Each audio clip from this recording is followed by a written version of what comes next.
Welcome to KERR9000'S Horror House.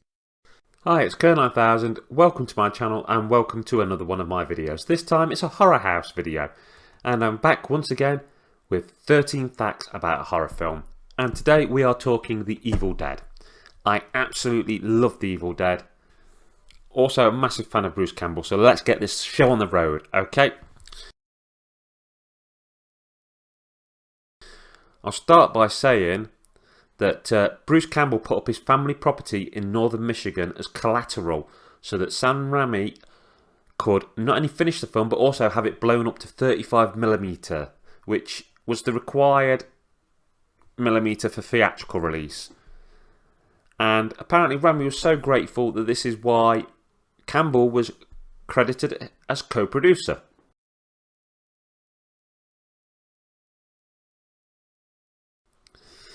Andy Granger, a friend of Bruce Campbell and Sam Raimi, gave them the advice to, fellas, no matter what you do, just keep the blood pouring down the screen. And they included a scene in the finished film where the blood runs down the projector, and this is as a direct tribute to him.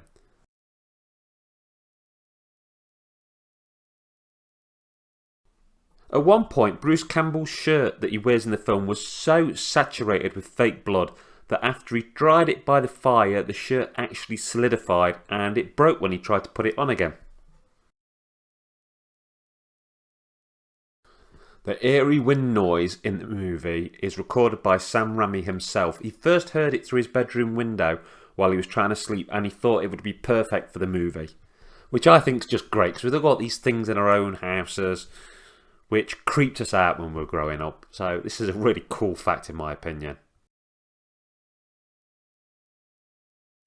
Now, this one particularly gets to me because I hate stuff to do with eyes.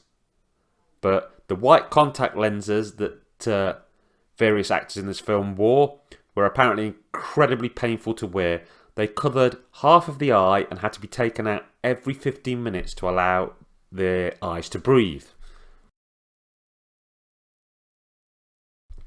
Here's an interesting one for aspiring filmmakers. Most of the demons' point of view shots that glide across the ground were shot by mounting a camera to a 2x4 piece of wood while Sam Raimi and Bruce Campbell ran along holding either side of it.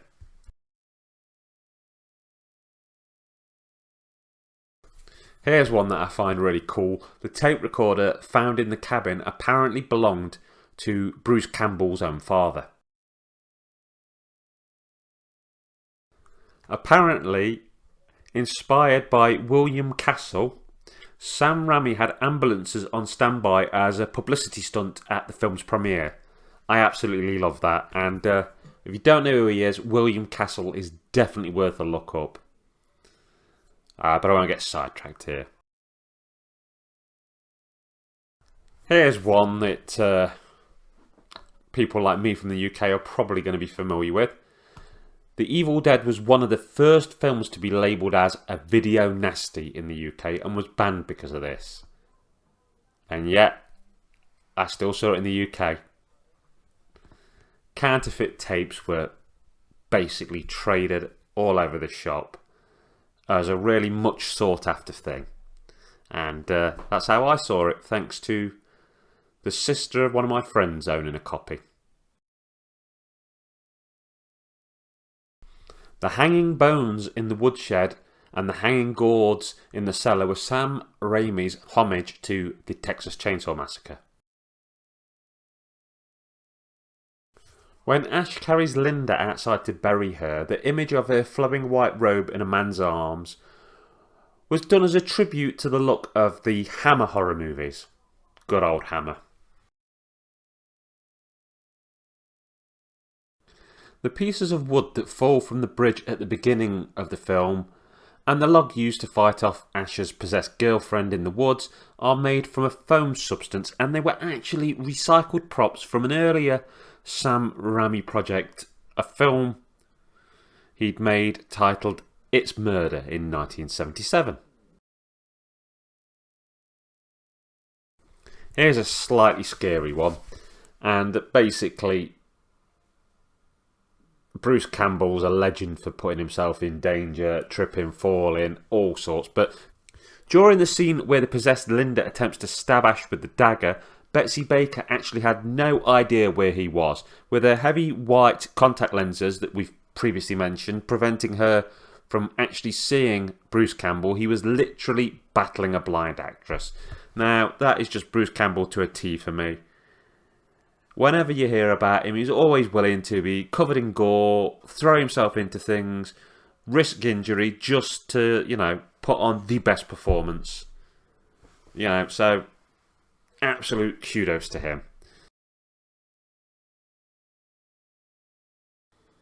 Apparently, the original script for The Evil Dead called for all of the characters to be smoking Mary Jane's tobacco, good old marijuana, the devil's lettuce, when they're first listening to the tape of the dead.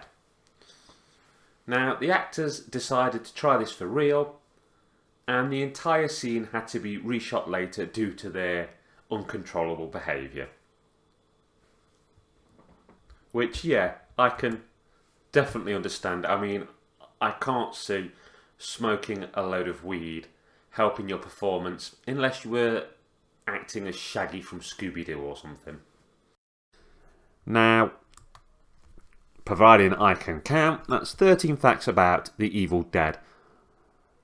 One of the coolest horror films of all time, in my opinion at least, and one that came out in the year of my birth. Now, I hope you've enjoyed this, and if you have, look up my videos. Not only reviewing horror films, but there's a couple of facts ones like this.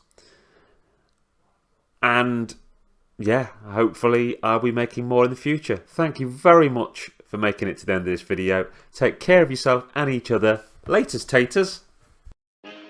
Hi, it's KERR9000'S. I'd just like to say thank you for making it to the end of my video. I've got lots of stuff on my channel, my horror house doing horror reviews, my game room where I talk about video games, sci-fi station, my diet corner videos, all kinds of stuff. I can also be found on the Retro Gamer U forum and the J Arcade forum, which are both great places full of great people and some great video game conversations. At the end of this video there'll be a little icon to tick if you want to subscribe, a link to a video and a link to one of my playlists. I'd also like to recommend the wonderful talented Just Jessica 1988 on TikTok, who does a lot of diet videos and is my supportive partner.